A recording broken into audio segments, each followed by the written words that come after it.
আসসালামু আলাইকুম রহমতুল্লাহি ওয়া বারাকাতুহু। সম্মানিত দর্শক, খুব সংক্ষেপে আমি কতগুলো বিষয় বলতে চাই। অত্যন্ত গুরুত্বপূর্ণ। আফগানিস্তান এবং পাকিস্তানে রীতিমতো যুদ্ধ শুরু হয়েছে। সীমান্তে একের পর এক গোলাগুলি হচ্ছে, বহু হতাহত। পাকিস্তানের রাজধানী কাবুলে সরাসরি বিমান হামলা করেছে পাকিস্তান, আফগানিস্তানের রাজধানী কাবুলে।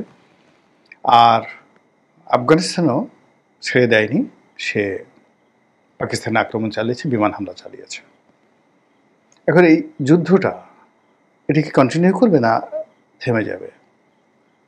যদি থেমে যায় ভালো, কিন্তু যদি এটা কন্টিনিউ করে তাহলে পাকিস্তান ভেঙে টুকরো টুকরো হয়ে যাবে। এক।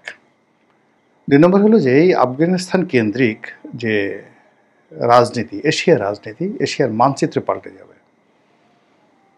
এই আফগানকে নিয়ে ব্রিটিশ সাম্রাজ্য মানে যাকে বলা হয় খণ্ডবিখণ্ড হয়ে গেছে। এই আফগানিস্তানকে কেন্দ্র করে সোভিয়েত ইউনিয়ন ভেঙে গেছে। এই আফগানিস্তানকে কেন্দ্র করে আমেরিকা যে অপমান সহ্য করেছে, এবং এই জাতিটি এটি রাজার জাতি, এটা যোদ্ধা জাতি।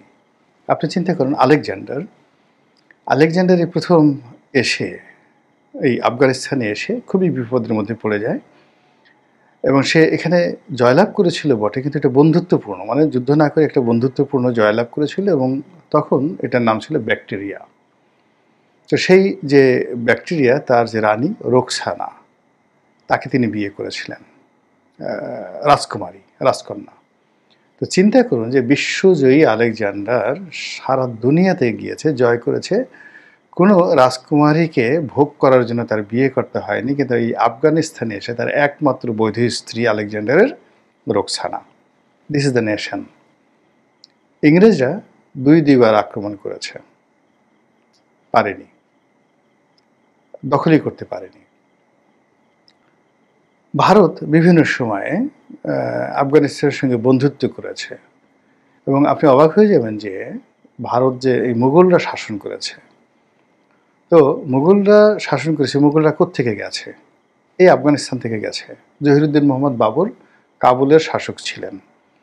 তো কাবুল, হেরাত, কান্দাহার, কাজাকিস্তান এবং উজবেকিস্তান, এটা মূলত চেঙ্গিস খানের বংশধর যারা মঙ্গল, এবং পরবর্তীতে তৈমুরলঙ্গের যারা বংশধর, তারাই কিন্তু এই পুরো মধ্য এশিয়াটা শাসন করত। সমরকন্দ, বুখারা, যা কিছু আছে। তো এই যে যখন তাদের মধ্যে, অর্থাৎ তৈমুরলঙ্গের বংশ আর চেঙ্গিস খানের বংশ, এদের মধ্যে অন্তর্দ্বন্দ্ব, কলহের মধ্যে অসংখ্য ছোট ছোট রাজ্য বিভক্ত হয়ে গিয়েছিল।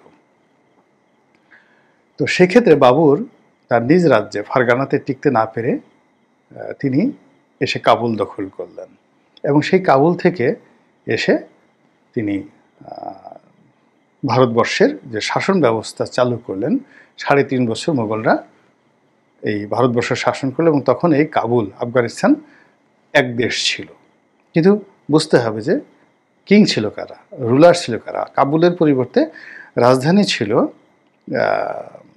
দিল্লি, আগ্রা। আবার কখনো কখনো লাহোরকে তারা শীতকালীন রাজধানী হিসেবে বা গ্রীষ্মকালীন রাজধানী হিসেবে ব্যবহার করেছে। কিন্তু এই ৩.৫ বছর বেসিক্যালি আফগান জনগণ ভারতবর্ষ শাসন করেছেন। আচ্ছা, এরপরে আমরা জানি আহমদ শাহ আবদালি ভারত আক্রমণ করেছিলেন, এবং আহমদ শাহ আবদালি যে তৃতীয় পানিপথের যুদ্ধে মারাঠাদেরকে পরাজিত করে ভারত দখল করেছেন, কোথাকার লোক তিনি? আহমদ শাহ আবদালি এই আফগানিস্তানের লোক। আমাদের এই যে ভারতবর্ষের উপর তাদের যে শাসন ক্ষমতা, কর্তৃত্ব, পাকিস্তানের তো কোনো অস্তিত্বই ছিল না। তারা সবসময় আফগানিস্তানের অধীন ছিল হাজার বছরের ইতিহাসে। তো সেই আফগানিস্তানের সঙ্গে সাম্প্রতিক সময় আমরা অনেক ঠাট্টা করছি, মস্করা করছি যে তাদের টাকা নাই, জুব্বা পরে, ইত্যাদি ইত্যাদি নানা রকম ঘটনা। কিন্তু তাদের যে শাসন করার ক্ষমতা, খুব অল্প সময় দেখেন সারা দুনিয়া থেকে তারা বিচ্ছিন্ন। তো সারা দুনিয়া থেকে বিচ্ছিন্ন কাগজে কলমে, কিন্তু যেভাবে তারা ফরেন ট্রেড করছে রাশিয়ার সঙ্গে, যেভাবে তারা চীনের সঙ্গে বৈদেশিক বাণিজ্য করছে, যেভাবে তারা আমেরিকার সবচেয়ে অত্যাধুনিক অস্ত্র, দ্য বেস্ট বিমান, কামান, গোলাবারুদ, এখন এগুলো চালাচ্ছে কারা? তালেবানরা চালাচ্ছে। এগুলো বাংলাদেশ আর্মিকে যদি এই জিনিসগুলো চালাতে বলা হয়, বলেন তো কতদিনের ট্রেনিং লাগবে? একটা F-35 বিমান চালাতে কতদিনের ট্রেনিং লাগবে? একটি অ্যাপাচি হেলিকপ্টার চালাতে কতদিনের ট্রেনিং লাগবে? জাস্ট আমেরিকা তো এগুলো সব রেখে চলে গেছে। এইগুলোকে জোড়া তালি দিয়ে পৃথিবীর সবচেয়ে অত্যাধুনিক অস্ত্রশস্ত্র এখন তালেবানদের হাতে। এবং তারা যদি সেগুলো নিয়ে যুদ্ধ করলে তারা অনেকের মানচিত্র পাল্টে দিতে পারে। সেই ক্ষমতা তাদের আছে, সেই যোদ্ধার শক্তি আছে। এবং এই অল্প সময়ের মধ্যে তারা ফাইন্যান্সিয়ালি তাদের যে আফগানি মুদ্রা, ডলারকে বিট করে ডলারকে সর্বনাশ করে ছেড়ে দিয়েছে। আমেরিকা তাদের $8 বিলিয়ন আটকে রেখেছে। তাদের রিজার্ভ, ফরেন রিজার্ভটা আমেরিকাতে ছিল 100%। পুরো টাকাটা তারা আটকে দিয়েছে। কই আফগানিস্তান তো কিছুই হয়নি।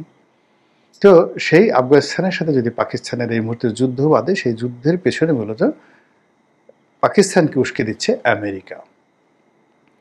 এখন আমেরিকা, পাকিস্তান এবং বাংলাদেশের জামাত ইসলামী এক বেল্টে। সেখানে যদি এই বেল্টের সাথে তাদের দ্বিতীয় অপশন হলো বিএনপি। আবার আফগানিস্তানের সাথে যদি আপনি আফগানিস্তানের যুদ্ধে যদি তারা অংশগ্রহণ করে, তাহলে আরেকটা বলয় তৈরি হয়ে যাবে। ভারত, আফগানিস্তান, রাশিয়া, চীন। এবং চীন এখানে নিউট্রাল ভূমিকা পালন করবে, যেহেতু পাকিস্তান তাদের ঘনিষ্ঠ বন্ধু। তো কাজেই সে দুই পক্ষের কাছে অস্ত্র বিক্রি করবে এবং দুই পক্ষের কাছ থেকে অর্থনৈতিক বেনিফিট সে নিয়ে নেবে। তো এই যে চীন বাদ দিয়ে যদি আপনি বাকি বলয়টা ধরেন, রাশিয়া, ভারত আর যাকে বলা হয় আফগানিস্তান। এরপরে আপনি বাংলাদেশে এসে দেখেন যে ইতিমধ্যে মামুনুল হক, হেফাজতে ইসলাম, যে এখন বিএনপির সঙ্গী, সে কিন্তু পাকিস্তান যায়নি। সে কোথায় গিয়েছে? আফগানিস্তান গিয়েছে। তো হেফাজতের মামুনুল হক থেকে শুরু করে আরেকটা বিশাল গ্রুপ, তারা কিন্তু পাকিস্তানের পরিবর্তে আফগানিস্তানকেই তাদের নেতা মনে করে। কারণটা হলো যে সেখানে তারা যে তালেবানি বিপ্লবটা করেছে, যে সরকার ব্যবস্থাটা তারা সেখানে চালাচ্ছে, আমাদের দেশে যদি কওমি লাইনের মাদ্রাসার শিক্ষা ব্যবস্থা ধরেন, সেটা মূলত আসলে তালেবানি শিক্ষা, যেটা আফগানিস্তান মডেল। এগুলো এক। 2 নম্বর হলো যে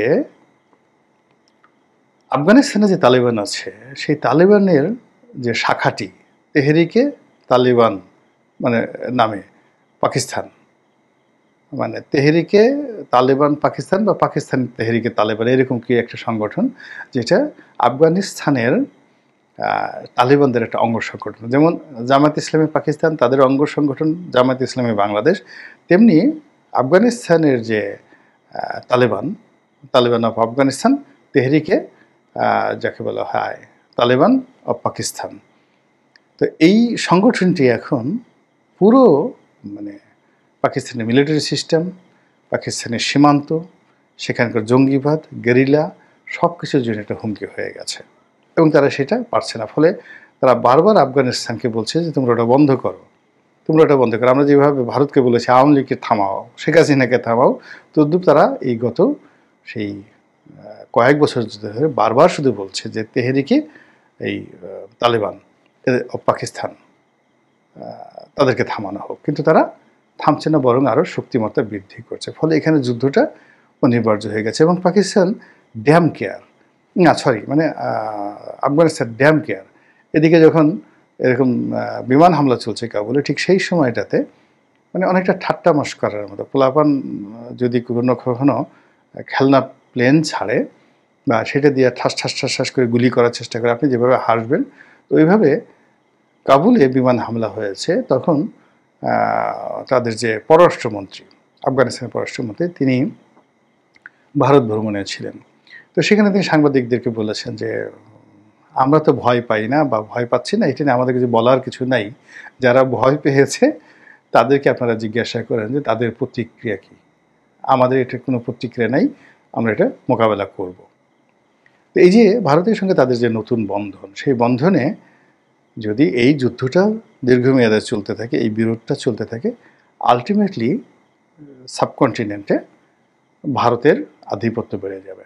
এবং যে কাজটি ভারত পাকিস্তানের সঙ্গে পারেনি, বিকজ ভারতের প্রযুক্তি আছে, কিন্তু যে লাইন আছে পাঞ্জাবে, তাদের যে সীমান্ত আছে, এখানে যে যুদ্ধটা, তার সাথে যেটাকে ডুরাল্ট লাইন বলা হয়, অর্থাৎ আফগানিস্তান এবং পাকিস্তানের যে সীমান্ত, সেই সীমান্তে যদি আফগান যোদ্ধাদেরকে মানে লেলিয়ে দেওয়া হয় এবং পাকিস্তান যদি সেখানে তাদেরকে মোকাবেলা করে ভারত যদি মদদ দেয়, আর এই এন্ড থেকে, পাঞ্জাব এন্ড থেকে যদি ভারত জাস্ট একটু বারুদ ছেড়ে দেয়, পাকিস্তানের সর্বনাশ হয়ে যাবে। আমেরিকা যার বন্ধু হয়েছে তার তো আসলে সর্বনাশের জন্য আর কিছুই দরকার হয় না। তো সেই ক্ষেত্রে আমেরিকা কেন্দ্রিক, পিটার ডি হাস কেন্দ্রিক, তারপরে রোহিঙ্গা কেন্দ্রিক, ডিপ স্টেট কেন্দ্রিক যে পলিটিক্যাল পোলারাইজেশন চলছে বাংলাদেশে, এই বরফ গলে রীতিমতো পানি হয়ে যাবে। অন্যদিকে এই যে ইসলামাইজেশনের যে ভাগ চলছে, এখন আমরা মনে করছি যে জামাতের নেতৃত্বে হেফাজত সব এক হয়ে যাবে, কিন্তু এই যুদ্ধটা যত প্রবল হবে, এই কওমি মাদ্রাসার যারা ছাত্র রয়েছেন, শিক্ষক রয়েছেন, এমনকি তাবলিগের যারা রয়েছেন, তারা সবাই পাকিস্তান বিরোধী হয়ে পড়বে এবং সবাই তালেবানদের পক্ষে যোগ দেবে এবং সবাই ভারতের সঙ্গে বন্ধুত্ব করতে বাধ্য হবে। আর ভারতের সঙ্গে যদি বন্ধুত্ব হয় বা ভারত যদি এখানে আরও সুবিধাজনক অবস্থায় হয়, প্রতিদিন টুস করে ঢুকে পড়ার যে হুমকি, বলেন তো এটা বাড়বে না কমবে? আর সেক্ষেত্রে রাজনীতির যে হিসাব, সব কিছু এলোমেলো হয়ে যাবে। নতুন করে রাজনীতির হিসাব আবার কষতে হবে বিএনপিকে, জামাতকে, অন্যান্য যারা রাজনৈতিক দল আছে। একটার পর একটা জটিল পরিস্থিতির সৃষ্টি হচ্ছে। আল্লাহ ভালো জানেন কোনটি আমাদের জন্য ভালো হবে। দোয়া করি আল্লাহ যেন সব কিছু আমাদের কল্যাণের জন্য করেন। আসসালামু আলাইকুম রহমতুল্লাহি ওয়া বারাকাতুহু।